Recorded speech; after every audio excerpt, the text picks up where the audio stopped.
Trepang, also known as Trepang2, is a hyper-violent, fear-inspired first-person shooter. Developed by Trepang Studios, very creative by the way, and published by Team 17 Digital, who also worked on the critically acclaimed Dredge, the critically panned Yooka-Laylee sequel, and the entire Worms franchise for some reason.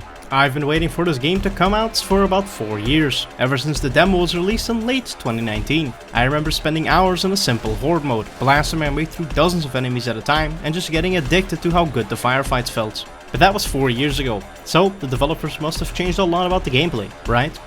Well, while that is technically true, the core gameplay has largely remained the same, which is really fucking good. Seriously. I don't think I've ever had so much fun just romping around in a sandbox and blasting enemies to Kingdom Come while dual-wielding fast wells. Let me break it down for you.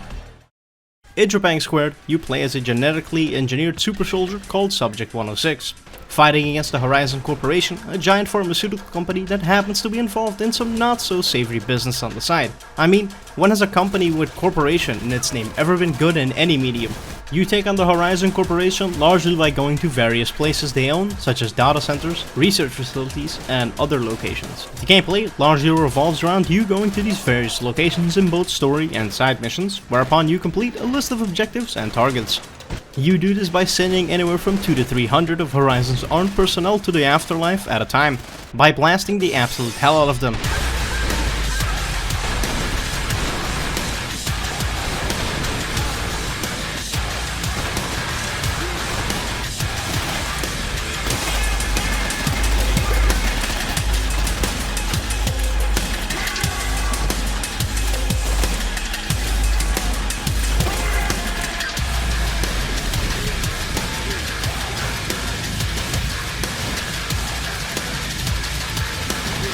If you play on an easier difficulty, this is an absolute power trip for the player.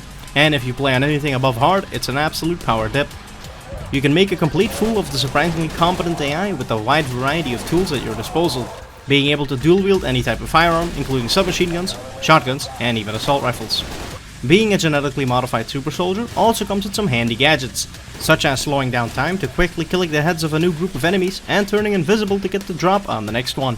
Your character also has calves of steel, capable of knocking down several full-grown men by sliding straight into them, leaving them flailing about like people in a hurricane. By the end of the game, you'll feel like a force to be reckoned with.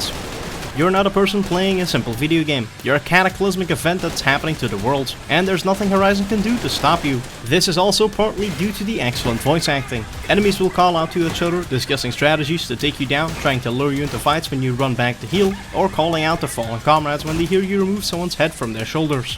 You do all of this to an absolute banger of an OST composed by McKagan, his first video game work, and he seems to be largely inspired by the heavier beats of McGordon. All of it is copyright free, so I can actually let you listen to some of it. Here, have a quick taste.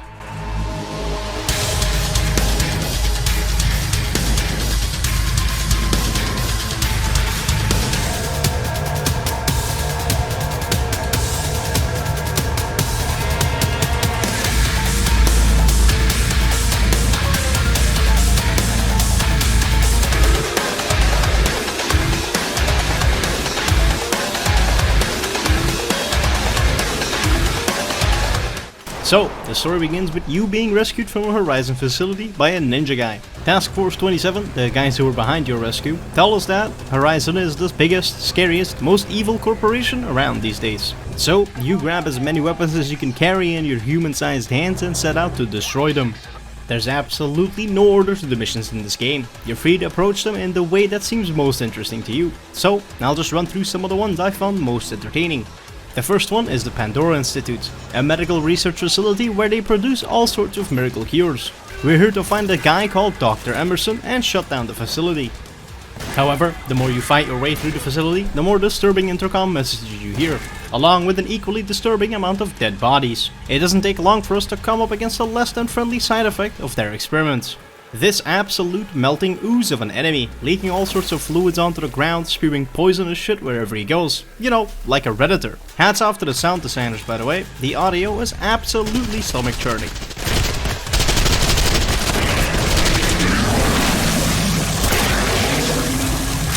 Naturally, we can't let this stuff get out into the world, so we go down into the reactor room and we overload it by throwing enemies into it.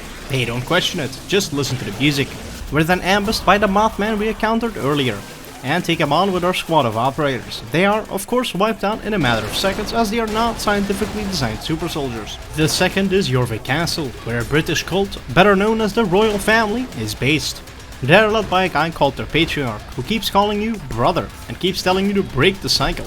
Unfortunately for him, two-handed vectors go so I keep shooting him.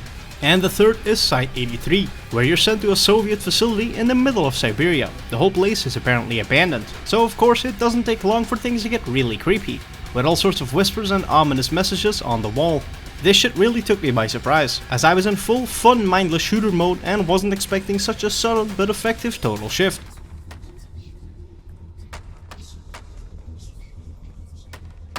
Granted, there's still the occasional shootout with the regular Horizon troops, but even that goes out the window when you enter the literal fucking backrooms. Yes, those backrooms. But not even an anomaly from another dimension can stop us, as we find a blue monolith underneath the facility and simply blow it up. Note that these are the peak of the missions, with the best encounters and the most detailed environments. That's not to say that the other missions aren't worth playing, they're just less expansive. There are about half a dozen wave-based missions where you have to download or upload a thingamajig, and there's a bunch of wave-based arenas where you take on hordes of enemies, reminiscent of Modern Warfare 3. Oh, and then there's the one where you take on a whole bloody UFO in the Atlantic Ocean. Time for me to spoil the story and its twists. We are Cycle 106, a super soldier who is incredibly expendable to Task Force 27, also known as the Syndicate. We're rescued by that Ronin guy who then offs himself, since his cycle is complete and he therefore has no purpose in life. Throughout the game we come across a whole bunch of other cycles. Dr. Emerson, the Patriarch, hell, even the fucking Mothman is one. Basically, the Syndicate uses the cycle as a way to get rid of companies and people they don't like anymore. And because they use clones that have no memory of their past actions, the Syndicate can kill them off to sever any ties to themselves. While Horizon does some pretty nasty things, the Syndicate aren't exactly model citizens either. I mean, they're called the Syndicate for Christ's sake. The final level ends at 106 breaking the cycle and destroying the Syndicate base with a conveniently placed nuclear warhead just below it. In the normal ending, you just die and take down the Syndicate for the greater good of humanity. But if you have found all 7 memory drones during your playthrough, you will upload your consciousness into a brand new body and be reborn in another test tube. There's even a post-credit scene teasing what I assume is Trepang2. Oh, you should play Trepang2 before this one. The game is currently $30, but there is a demo if you're a child without a disposable income. A normal playthrough should only take about 6 hours. But this is one of those games I can see myself coming back to every couple of weeks to play a few missions, as I did with the demo. That'll be all. Thanks for watching to the end of another one of my videos. I hope you enjoyed it. If you did, leave a like, a comment and subscribe to see more of my stuff, as I have 194 more videos to make between now and the inevitable heat death of the universe. Follow me on Twitter and join the Discord. I've been Zadivus. Till next time.